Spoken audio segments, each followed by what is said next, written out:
Baik, Assalamualaikum warahmatullahi wabarakatuh.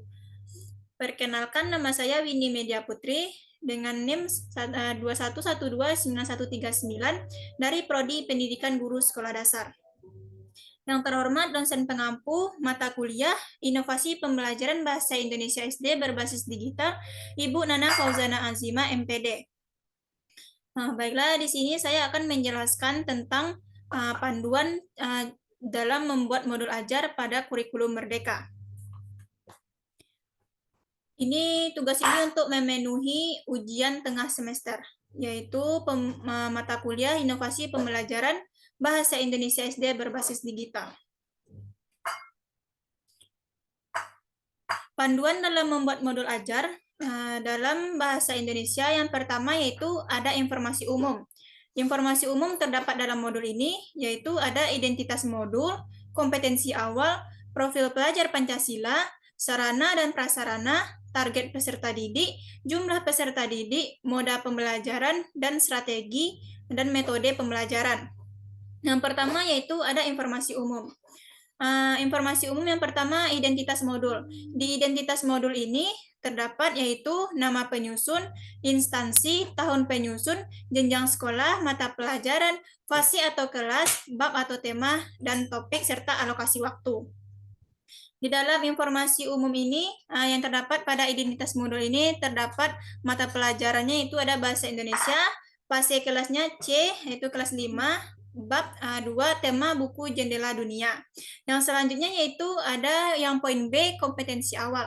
Pada kompetensi awal ini, yaitu yang pertama peserta didik mampu membaca nyaring teks secara bergantian, yang kedua, peserta didik mampu memahami makna isi teks bacaan. Yang ketiga, peserta didik mampu menjawab pertanyaan sesuai isi teks. Dan yang keempat, yaitu peserta didik mampu menceritakan kembali isi teks. Kurikulum Merdeka ini yaitu menggunakan profil pelajar Pancasila, yaitu yang pertama beriman, bertakwa kepada Tuhan Yang Maha Esa dan berakhlak mulia, yang kedua berkebinekaan global, yang ketiga bergotong royong, yang keempat mandiri, yang kelima bernalar kritis dan kreatif. Sarana dan prasarana yang digunakan dalam pembelajaran yaitu ada laptop, LCD proyektor, dan tampilan PowerPoint tentang materi yang akan dijelaskan pada pembelajaran bahasa Indonesia ini. Targetnya yaitu peserta didik, yaitu peserta didik reguler atau tipikal, yaitu kemampuan umum, tidak ada kesulitan dalam mencerna dan memahami materi ajar. Yang kedua, peserta didik dengan pencapaian tinggi, yaitu mencerna dan memahami dengan cepat, mampu mencapai keterampilan berpikir tingkat tinggi atau HOTS, dan memiliki keterampilan memimpin. Jumlah peserta didik yang terdapat di kelas tersebut yaitu berjumlah sebanyak 21 orang. Moda pembelajaran yang digunakan yaitu pembelajaran tatap muka. Strategi dan metode pembelajaran. Pada strategi pembelajaran ini menggunakan Directed Reading Thinking Activity. Menurut Rusle G. Stauffer tahun 1969 ada tahapannya. Yang pertama yaitu tahap prabaca, tahap membaca, dan tahap pasca baca. Metode yang digunakan dalam pembelajaran yaitu ceramah, tanya jawab, penugasan, dan diskusi. Selanjutnya yaitu di dalam modul kurikulum Merdeka ini terdapat komponen inti, yaitu ada tujuan pembelajaran, pemahaman bermakna, pertanyaan pemantik, kegiatan pembelajaran, refleksi, asesmen atau penilaian, kegiatan pengayaan, atau remedial. Yang pertama yaitu tujuan kegiatan. Tujuan kegiatan. Nah, di dalam kurikulum Merdeka atau modul ini terdapat capaian pembelajaran dan tujuan pembelajaran. Bedanya dengan kurikulum 2013 yaitu menggunakan KD dan indikator, sedangkan pada kurikulum Merdeka ini menggunakan capaian pembelajaran atau CP dan tujuan pembelajaran atau TP. Yang pertama yaitu ada capaian pembelajarannya. Di sini yaitu contohnya peserta didik mampu mengidentifikasi ide pokok dari teks deskripsi, narasi, dan eksposisi, serta nilai-nilai yang terkandung dalam teks sastra atau prosa dan pantun puisi dari teks atau audio visual. Nah, Selanjutnya, dari satu capaian pembelajaran ini dapat diturunkan menjadi beberapa tujuan pembelajaran. Seperti yang di sini kan sudah dijelaskan tentang capaian pembelajarannya, maka dapat diturunkan tujuan pembelajarannya. Yang pertama, dengan bertanya jawab, peserta didik mampu memprediksi isi teks serba-serbi kelinci berdasarkan judul dan gambar dengan benar. Yang kedua, dengan mengikuti instruksi guru, peserta didik mampu membaca nyaring teks serba-serbi kelinci dengan lafal dan intonasi yang tepat. Dengan memahami isi teks, peserta didik mampu menjawab pertanyaan berkaitan dengan teks serba-serbi kelinci. Serba-serbi kelinci ini didapat yaitu dari buku siswa. Dilihat dari buku siswa dengan benar. Yang keempat yaitu dengan memahami ide pokok teks serba-serbi kelinci, peserta didik dapat menceritakan kembali isi teks dengan tepat. Begitu juga dengan capaian pembelajaran yang selanjutnya itu ya berbicara dan mempresentasikan, yaitu bisa kita turunkan menjadi beberapa tujuan pembelajaran, yaitu di sini capaian pembelajarannya peserta didik mempresentasikan gagasan, hasil pengamatan dan pengalaman dengan logis, sistematif, efektif, kreatif, dan kritis. Dengan tujuan pembelajarannya yaitu dengan menjelaskan penjelasan guru, peserta didik dapat mengidentifikasi perbedaan teks fiksi dan teks non-fiksi dengan tepat. Selanjutnya, dengan diskusi kelompok, peserta didik dapat membandingkan isi teks kelinci, kelinci dan burung pipit, dan teks serba-serbi kelinci dengan tepat. Selanjutnya, dengan penugasan, peserta didik dapat menjawab pertanyaan tentang perbedaan teks fiksi dan teks non-fiksi dengan benar. Yang selanjutnya, dengan penugasan, peserta didik dapat mempresentasikan jawaban dari pertanyaan tentang perbedaan teks fiksi dan teks non-fiksi dengan santun. Nah, selanjutnya pemahaman bermakna. Pada pemahaman bermakna ini, yaitu bertujuan untuk meningkatkan kemampuan peserta didik dalam membaca nyaring teks, memahami isi teks deskripsi, mengidentifikasi ide pokok teks deskripsi, mengidentifikasi perbedaan teks fiksi dan teks non-fiksi, dan menulis perbedaan isi teks fiksi dan teks non-fiksi. Pertanyaan pemantik. Pertanyaan pemantik ini yaitu pertanyaan terkait dengan materi yang telah diajarkan. Contohnya yaitu yang pertama, pernahkah Ananda melihat kelinci? Bagaimana ciri-ciri kelinci? Tahukah Ananda apa itu membaca nyaring dan apa yang harus diperhatikan saat membaca nyaring? Ini merupakan salah satu bentuk pertanyaan untuk memancing peserta didik sebelum memulai pembelajaran. Pertanyaan ini diajukan oleh guru. Nah, yang selanjutnya itu ada kegiatan pembelajaran. Di sini, di modul pembelajaran ini, kegiatan pembelajarannya itu selama 210 menit, yang terdiri dari kegiatan pendahuluan sebanyak 20 menit, kegiatan inti 170 menit, dan kegiatan penutup yaitu sebanyak 20 menit. Yang pertama yaitu kegiatan inti. Yang pertama yaitu kegiatan pendahuluan. Di sini guru memberikan salam dan mengajak peserta didik untuk berdoa. Selanjutnya guru mengecek kesiapan diri, mengisi lembar kehadiran dan memeriksa kerapian pakaian, posisi dan tempat duduk disesuaikan dengan kegiatan pembelajaran. Selanjutnya itu peserta didik dan guru menyanyikan salah satu lagu nasional atau Garuda Pancasila.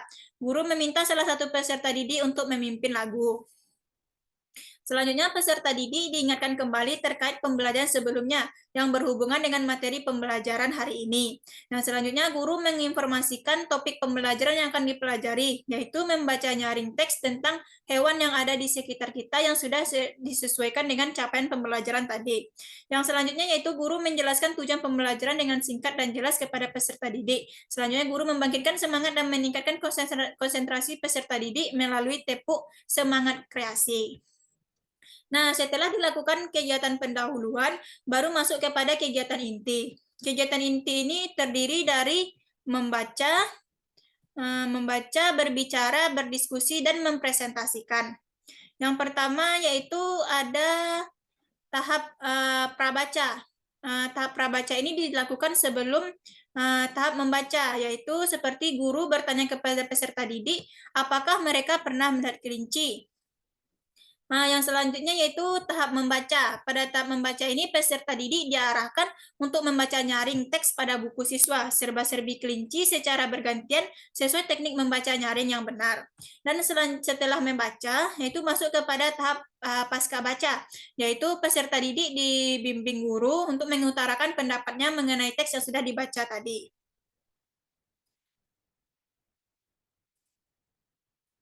Nah, setelah peserta didik membaca, pasca baca, selanjutnya yaitu pada tahap berbicara, berdiskusi, dan mempresentasikan.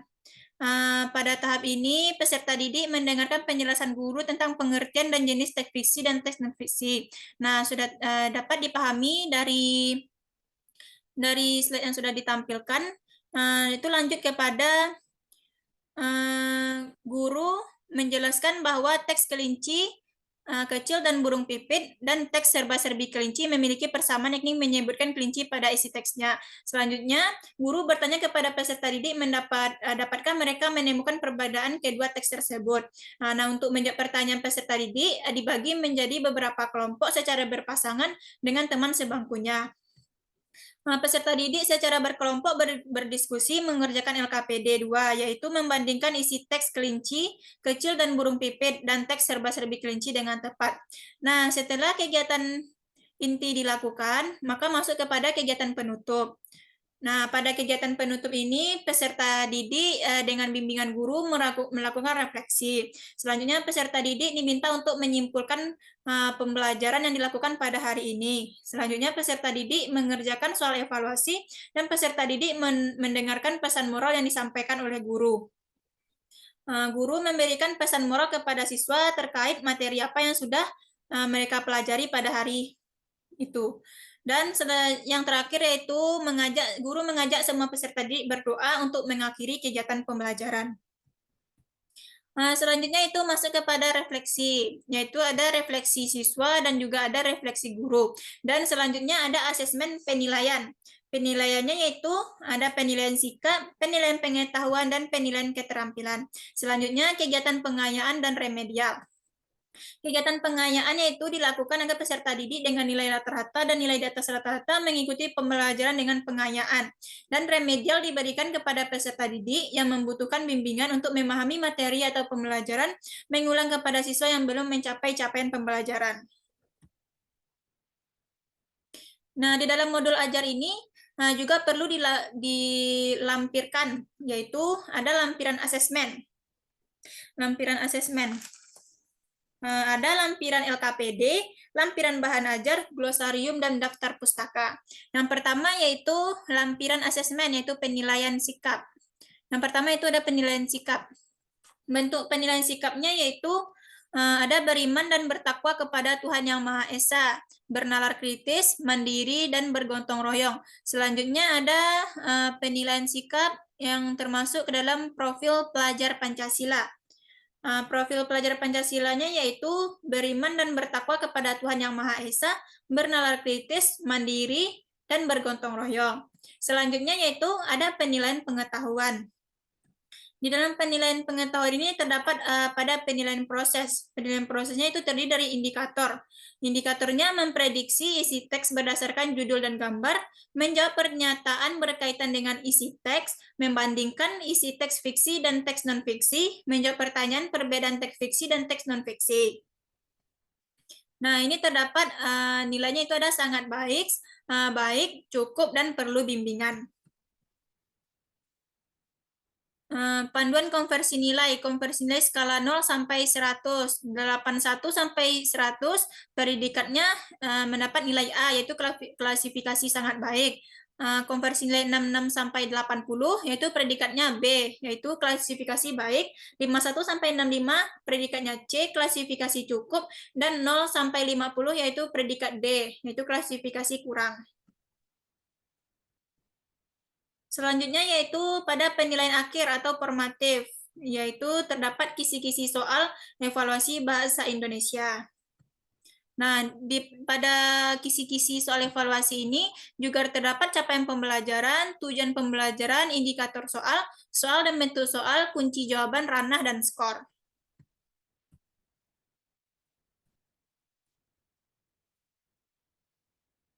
Nah, ini merupakan salah satu contoh bentuk soal evaluasi. Pada soal evaluasi ini juga terdapat identitas soal, yaitu terdapat bab 2 buku jendela dunia, kelasnya itu kelas 5 semester 1. Dan juga di sini terdapat hari, tanggal, waktu, dan nama peserta didik. Dan di dalam soal evaluasi ini juga terdapat petunjuk umum untuk melaksanakan soal. Nah, yang pertama yaitu peserta didik diminta untuk berdoalah sebelum dan sesudah kamu mengerjakan soal. Yang kedua, tulislah namamu pada kolom yang disediakan. Yang ketiga, bacalah dengan teliti setiap soal yang akan kamu kerjakan. Yang keempat, kerjakan dahulu soal-soal yang kamu anggap paling mudah. Yang kelima, yaitu periksa kembali pekerjaanmu sebelum kamu serahkan kepada Bapak atau Ibu guru. Nah, ini merupakan salah satu contoh bentuk soalnya, yaitu pada pilihan ganda.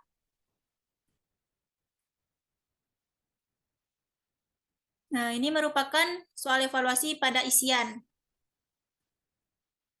Nah, di dalam modul ajar ini juga dilampirkan kunci jawaban. Ini merupakan kunci jawaban dari soal yang sudah diberikan tadi.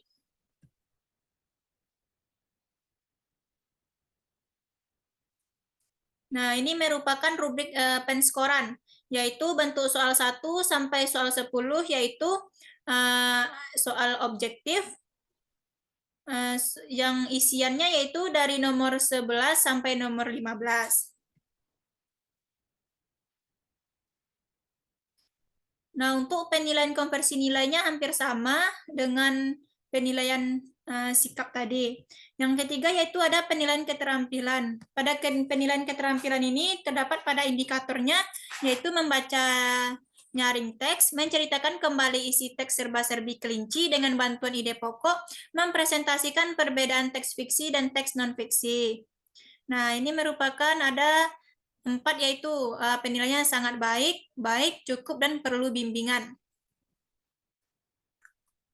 Konversi nilainya juga hampir sama dengan penilaian sikap dan penilaian pengetahuan. Nah, lampiran selanjutnya yaitu lampiran LKPD atau lembar kerja peserta didik. Di dalam modul ajar ini juga harus dilampirkan LKPD, yaitu lembar kerja peserta didik. Di dalam LKPD ini terdapat kelas, nama, nomor absen, dan tujuan dari pembelajaran tersebut, yaitu dengan memahami isi teks, peserta didik mampu menjawab pertanyaan berkaitan dengan teks serba-serbi kelinci dengan benar. Dan di dalam LKPD ini juga terdapat petunjuk untuk mengerjakan soal-soal tersebut. Nah, contohnya yaitu petunjuknya yang pertama, bacalah dengan teknik membaca nyaring teks serba-serbi kelinci. Yang kedua, bacalah dengan seksama teks tersebut agar Anda mampu menjawab pernyataan yang disajikan. Yang ketiga, yaitu dengan menjawab pernyataan yang disajikan, maka Anda telah mampu memahami makna isi teks deskripsi. Yang keempat, yaitu lingkarilah salah satu pernyataan di bawah ini, benar atau salah. Itu merupakan salah satu petunjuk untuk melaksanakan soal atau LKPD tersebut.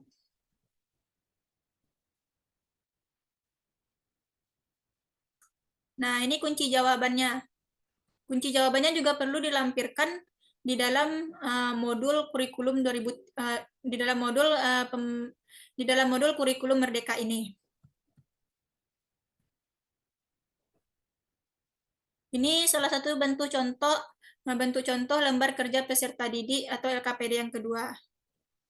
Tetapi ini lebih ditunjukkan kepada LKPD kelompok. Nah, contohnya itu ada nama kelompok dan tujuan petunjuk.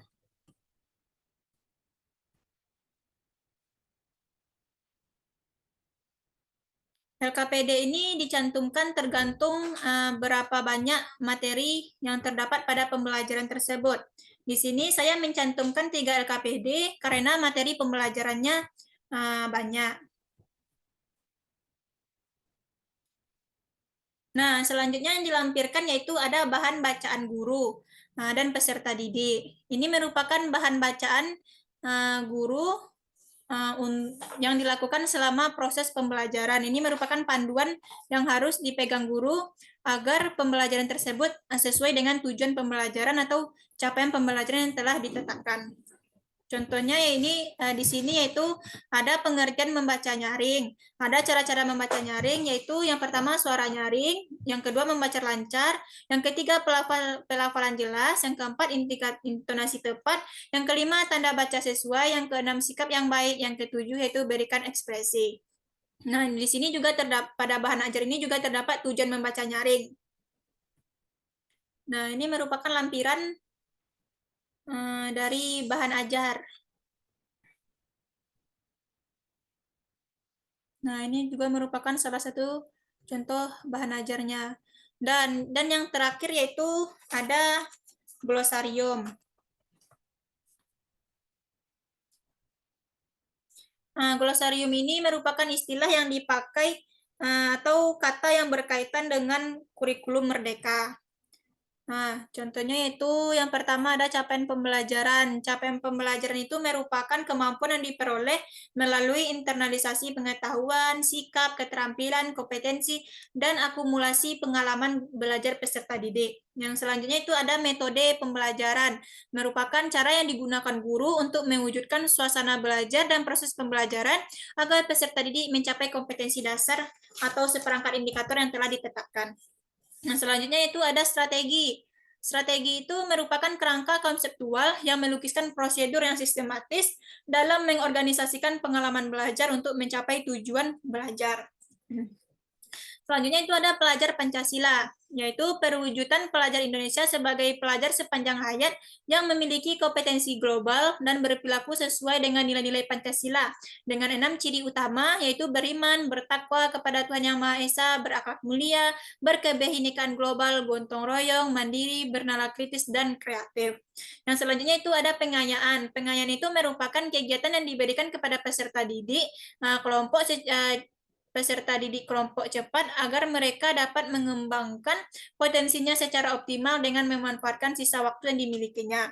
Nah, refleksi. Refleksi itu merupakan aktivitas pikir dan rasa dalam rangka menilai situasi diri atau situasi lingkungan untuk menumbuhkan kesadaran yang lebih baik dalam mengaktualisasikan diri. Nah, selanjutnya yaitu ada tujuan pembelajaran. Tujuan pembelajaran itu merupakan gambaran proses dan hasil belajar yang diharapkan dicapai oleh peserta didik sesuai dengan capaian pembelajaran. Asesmen diagnostik yaitu asesmen yang dilakukan pada awal tahun ajaran guna memetakan kompetensi para peserta didik agar mereka mendapatkan penanganan yang tepat. Nah, yang selanjutnya itu asesmen formatif yaitu penilaian yang dilakukan di awal pembelajaran, yaitu pengambilan data kemajuan belajar yang dapat dilakukan oleh guru atau peserta didik dalam proses pembelajaran. Selanjutnya itu asesmen sumatif. Asesmen sumatif ini biasanya dilakukan pada akhir ujian kenaikan kelas, yaitu penilaian hasil belajar secara menyeluruh yang meliputi keseluruhan aspek kompetensi penilaian hasil belajar secara menyeluruh, yang meliputi keseluruh aspek yang dinilai dan dilakukan pada akhir periode belajar. Dan yang terakhir itu ada membaca nyaring. Membaca nyaring itu yaitu membacakan buku atau kutipan orang lain dengan suasana nyaring dan teks membaca yang sesuai dengan tujuan menarik minat baca. Nah, dan yang terakhir yaitu yang harus terdapat dalam modul kurikulum Merdeka ini yaitu ada daftar pustaka. Daftar pustaka ini yaitu bertujuan agar guru mengambil mata atau modul ajar yang digunakan di pembelajaran, yaitu referensi guru dalam mengambil mata pelajaran tersebut.